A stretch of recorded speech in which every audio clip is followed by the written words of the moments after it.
point of the city because we willed modern Chicago into existence. We're going to pass under a number of Chicago's movable bridges, inspired by the bridges of Paris, France, known as the Trunnion Bascule-style bridge. Bascule, French for seesaw. Each leaf is turning on the trunnion pin with a counterweight. Move the counterweight. This is how the bridge opens. It's also the aerobics portion of the tour. Join me to stay warm. Okay, we're warmed up now. 45 degrees off the left bow, taking Chicago by storm. 3 towers become one grand skyscraper. The Hotel St. Regis and the residences at the St. Regis Hotel. Coming to us from a young woman architect, Jeannie Gang, company studio gang. She tops the highest tower. They're out in 2020 at 1,198 feet. Now, that makes it the third tallest building in Chicago. You know what's cooler than that? It gives our Jeannie Gang a title. It's the tallest building on the face of the earth by a woman-led architectural firm. Pretty cool right there. Yeah, worth a hoot and a holler for that. Look at the flow of the towers. Jeannie said her inspiration came from a frustrum, the crystal formation you would find if you look close up at fluorite or my birthstone, a sapphire. It kind of looks like an hourglass, yeah?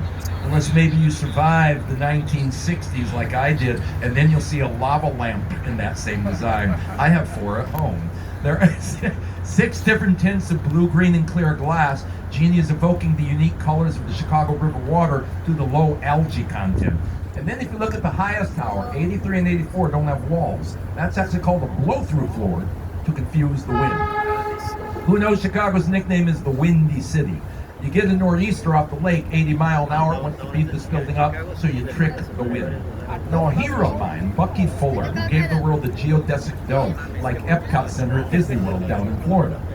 Bucky would start his 6-hour lectures by sometimes saying the wind sucks. And he taught at Southern Illinois. The wind sucks. There's no such thing as a blowing wind.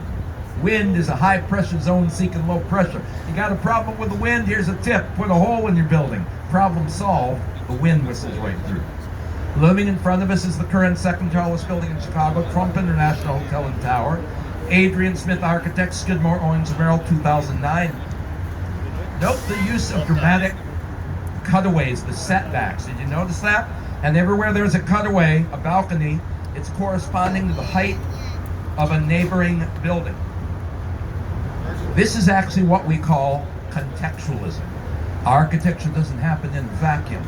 Everything is connected. Everything is relative. You want to be a good neighbor and pay attention to your building site. So see how Smith has those cutaways? The most easy one is the Langham on the left. Think of it this way. You got this oversized building moving into the neighborhood. Be cool, baby. Don't overtake that neighborhood. Segue in. Be a part of it. Now, 45 degrees to the right, you'll see a gray and steel boxy building. That's the Zeller Realty building, other shoreline dock. And I would say it's a style that needs no introduction. Modernism, the boxes which fill our modern cities. Modernism was born at the Bauhaus. Who has heard of this famous art compound in 1920s Germany that was merging industry and art? Now, the early modernists coming out of the Bauhaus were utilitarian, workmanlike, and functional. They would say things like, the brick is another teacher. They celebrated structure materials, but guess what they hated? Decoration on a building, ornamentation. To the modernist man, that was bourgeois, dishonest. Instead, you strip your building down to skeleton, skin, and space, essential structure. Look at the building. By skeleton, I refer to the frame holding it up. By skin, the glass curtain wall. By space, 90% of the time in modernism, and you know this, a box, a square. Look 45 degrees to the right. The most intriguing building with mosque-like Moorish yellow onion skin dome is the Hotel Intercontinental, built in 1929 by the Shriners as the Medina Athletic Club. Somebody having the strange idea that the yellow ball should be a landing pad for airships like the Goodyear blimp. That's the worst idea in the city crammed with skyscrapers I've ever heard. They never landed any blimps up there, okay? Let me just say that steampunk dream would die with the crash of the Hindenburg, and after that, blimps, dirigibles, and zeppelins, except for Led Zeppelin, all fell out of favor. London can have Big Ben, and Paris the Eiffel Tower. I'll take the Wrigley Building Clock Tower. 1921, commissioned by the chewing gum king, William Wrigley Jr., who first stole juicy fruit gum at our World's Fair of 1893, the Columbian Exposition. The style of the World's Fair was the City Beautiful Beaux-Arts movement, where you did classical prototypes on a grand scale. So Ridley brings the fair home. He models the clock tower after the 11th century Giralda Tower in Seville in Spain. And on our right from my favorite London architect, the Gherkin man, Sir Norman Foster, the Apple computer store with a roof that evokes an Apple laptop. Go shopping on one magnificent mile of Michigan Avenue later, which we call Boulevard Mich in the French manner, as Burnham's plan of Chicago was to turn Chicago into Paris on the prairie. But hey, let's take it to the bridge. What happened to the bridge? The bridge is named DuSable Bridge. In Chicago, you don't forget where you came from. Jean-Baptiste Pont-du-Sable was the first Chicagoan, a French-speaking fur trader from Haiti, and he started a fur trading empire right there above where the Apple Store now sits in 1779. Now, after the tour on your own, go find Mr. DuSable's statue and you can take a selfie with our founder. Look how the World's Fair revivalism lives on with the Jewelers Building of 1926 with cupola or dome and classic water tanks. Inspired actually by a 15th century Italian monastery, the Sottosa de Pavia, but built here for the diamond trade. Movie fans, right, remember that far water tank when Christian Bale portrayed Batman in the movie Batman Begins. Near the end of the movie, the old Cape Crusader sitting up there surveying his domain. I'm pretty sure he was thinking, whoa, Chicago makes a way cool Gotham City. Now directly ahead of you, there is a soaring skyscraper with an A-frame Greek temple-style roof. This is 77 West Wacker Drive by the Spanish architect Ricardo Bofill, and the building always strikes me as having an identity crisis. It's not quite sure if it wants to be a soaring modern skyscraper or an ancient Greek temple. And that mixing of styles, which we actually call double coding, is totally fine here, because this was a style called post-modernism, where you can do anything you want. After 30 years and nothing but boxes and architecture, people got pretty bored, right? Postmodernists show up and they become the DJs of the architectural world, because what do? It's a sample in the architectural style they feel like, and they turn the building into a mashup. Now for pure black box modernism, the Bauhaus style, go right to the Langham. That was the IBM building, 1971. It was a final American commission by the father of modernism in America. Remember this name, Ludwig Mies van der Rohe, third director of Bauhaus in Germany. Arrives in Chicago in 1938, heads up the Illinois Institute of Technology, and spreads his less is more modern influence around the globe. Now there's a rebellious student from Chicago who was studying at the Bauhaus with Mies van der Rohe. His name was Bertram Goldberg. Now, he didn't like boxes. He liked the circle. He thought that would bring people together. So Bertram Goldberg, he's still a modernist, but check this out. Bertram Goldberg does a modern building. Circle gets the square with the Marina City Towers, earning their nickname. We still like to call these the Corncob Towers. Fans of the band Wilco will recognize them from the CD cover of Yankee Hotel Foxtrot as well. Now the cool thing here, this is a complete city with 4 restaurants, a bowling alley, a swimming pool, a bank, office space, George Jetson parking, and your living space upstairs.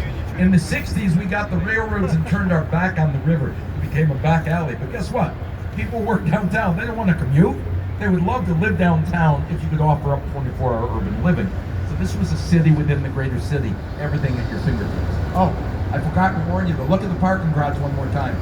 Yeah. If you move to Marina City, you'll never park your own car again. It's not even allowed. Only the valets are allowed to park the cars. Because if you go in reverse by mistake, oops, you end up in the river. This is not pretty. 15 to 24 feet deep.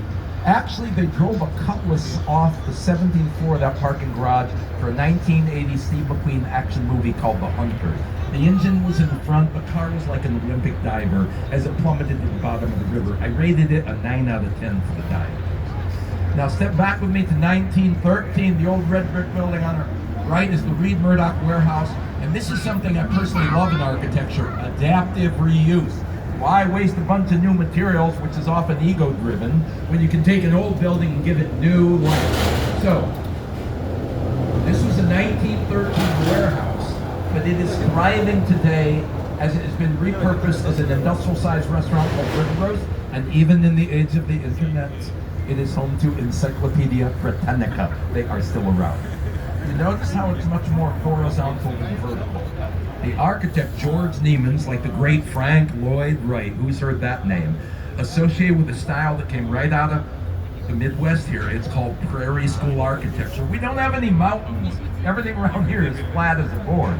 So the architect evoked the flatness of the prairies in their design. Okay, folks, do you want to know how Chicago really became birthplace of the skyscraper? We didn't have a choice. After that great fire in 1871, the city passed an ordinance. They said, okay, you are not allowed to build with wood in downtown Chicago, leaving with masonry. With a load-bearing exterior brick wall, must increase 6 inches wider at the base every time you go a floor higher. You've lost all your floor space to support. So Civil War bridge builder and engineer, William LeBaron Jenney, for the home insurance building in 1885, changed Chicago and changed the world.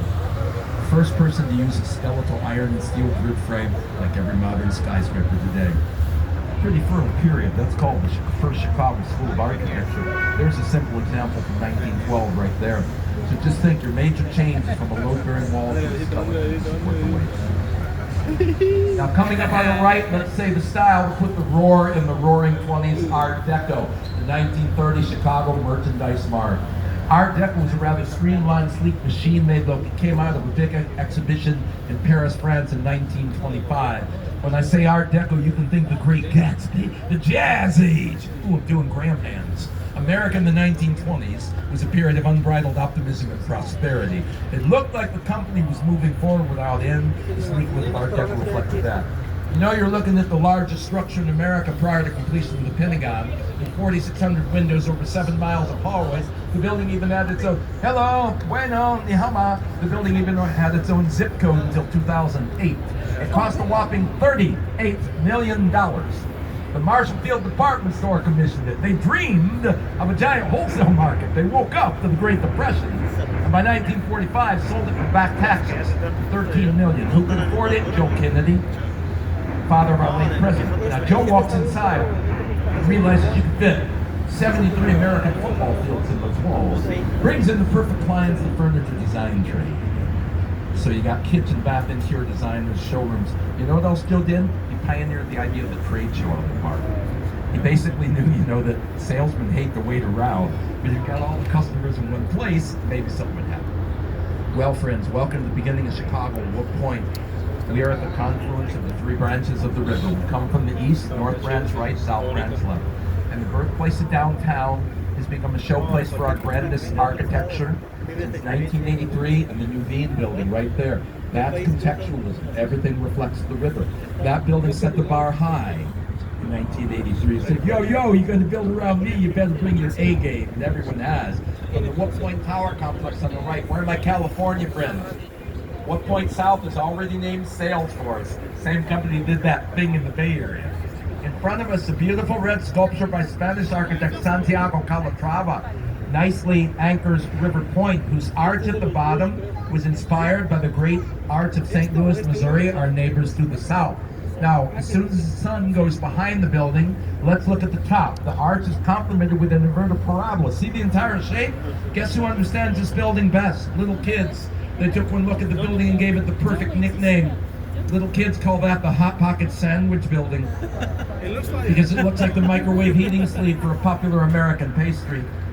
Now, when little kids came up with that name, I said that's pretty brilliant. My friends, I would like you to consider when you give a building a nickname, your brain is working. Your brain is seeking gestalt, common ground. A building's nickname is an image for your experience applied to a new shape. And just like those little kids, an architect and his partner, a structural engineer in Chicago, got an image one day stuck in their head of a bundle of sticks tied together for strength against the wind. You know what they did with that bundle of sticks? They turned it into the Sears Willis Tower, the tallest building in the world for 24 years. We're going to see that on the South Branch later. We'll tour just a bit of the North Branch. This is a working industrial river in the midst of a residential renaissance, if you will.